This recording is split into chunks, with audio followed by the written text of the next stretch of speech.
Okay, an update on the kit built NuCast Q6, which I'm going to build as a Northeastern Railway TT1 class. Before I'd only had the boiler on the running board. I've now added buffer beams, front and rear, steps. The boiler's got its smoke box door, chimney, dome. I've used a bit of milliput because the dome never fitted really quite well in there, so a bit of milliput in there just to seal up the gaps. And obviously the cab and the rear of the cab with backhead detail. It went together really well, to be fair. It's a nice casting. I think the quality of the model is really good, especially when you consider the age. I've added 3 lamp irons to the front buffer beam, which isn't part of the original kit, but it went together really well. The white metal I found really easy to solder. I may be lucky in that respect, but I've got quite a nice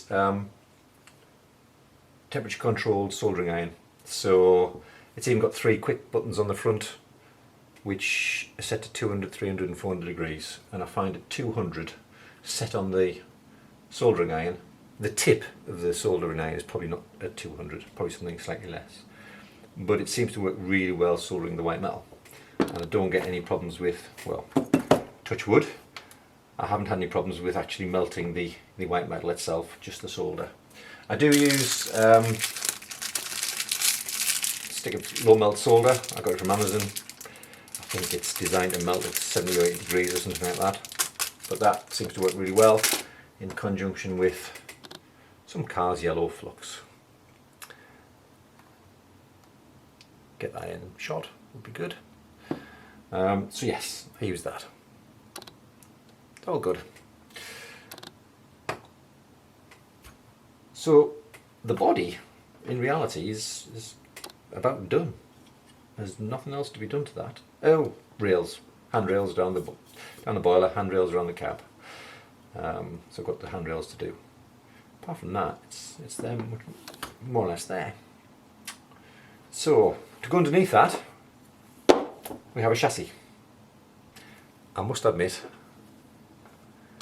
I wasn't keen on using this.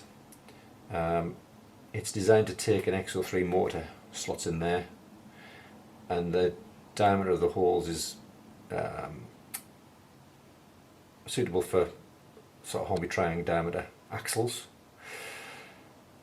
But when that is in the locomotive, what you'll find is, I'll just install that there, it drives this second axle, but looking in the gap you'll be able to see the motor, the shaft, the worm and the top of the cog all under there, and I thought it's not ideal.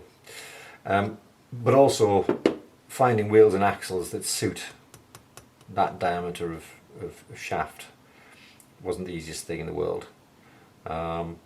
So luckily I had picked up just 6 or 8 weeks ago a brass chassis, and looking at it I thought that looks like a Q6, so I bought it. It only cost me, I think they were selling them for £5. I got a couple of other chassis as well at this, it was a model rail exhibition, and it's back in August. And yes, lo and behold, when you look at the wheel spacing and everything else, it is definitely a Q6 chassis.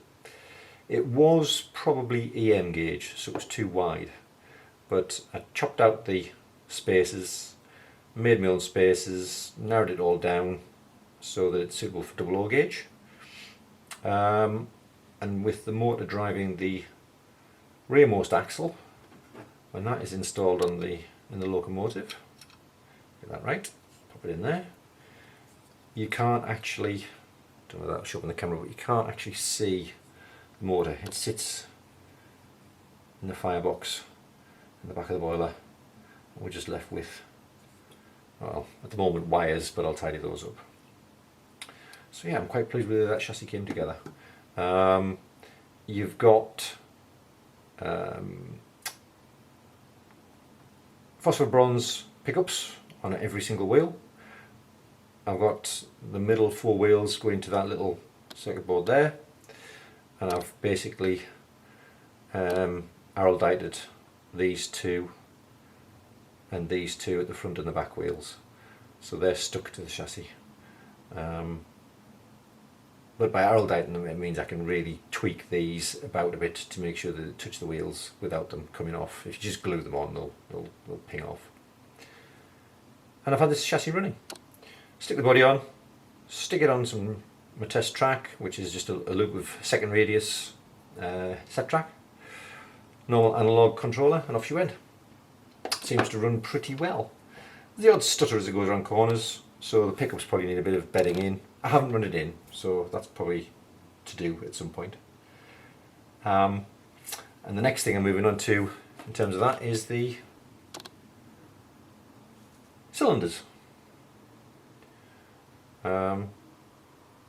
Cylinders, piston rods, coupling rods. So yeah, still work to be done on that, but it's coming together. As I said before, when I solder white metal, it does come together really quickly. So what I've also done is the tender. And the tenders come together really, really well, to be fair to it. Especially considering there's a piece missing. I've made a brass plate as basically the chassis plate, for want of a better description. Everything mounts to that. So the axle boxes and the side beams mount to that. The whole tender top mounts to that, as do the buffer beams. Within the kit, there should be a piece for that, but it was missing, so I made my own. But again, with soldering white metal, it just comes together really quickly. So I'm quite pleased with the way that's turned out. Again, 3 little lamp irons on the back buffer beam. Buffers in. All good. The chassis for the tender is that. Slots in there. And it's got 3 places for the wheels to go. But that means the wheels are running in white metal. And they'll run in there, but they were quite noisy and they're quite loose, and it's, I don't know, just didn't seem to run very well with them in there. It wasn't very even either, to be fair. When I had the 3 wheels in there, sat, it wasn't even. So what I'm going to do is I'm going to make effectively some bearings out of brass. They can be soldered in there. We can mount the wheels to it. So we'll have them running in brass bearings instead. This is a bit of tube. I've had a packet of these tubes for a little bit of time. I got them for a reason, I can't think why I got them, but they fit, the internal diameter is perfect for axles, 1/8 of an inch. So that's really handy. I'll cut it down to size, they'll go in there, and they'll act as bearings for the tender axles. So that's where we are. I have to say I'm quite chuffed with the progress. It looks good because the model itself I think is actually quite good. I think I said in the first video, as a Q6 there's various things wrong with it. It's really quite short compared to a Homey model. Homey model's another 1/4 of an inch longer in terms of the boiler. In terms of the chassis, wheelbase is exactly the same as say the Homey Q6, so we think that's accurate enough, which is why I'm going to turn it back into a Q5, slightly older 080 from the North Eastern Railway, but it means I can paint it in North Eastern Railway green.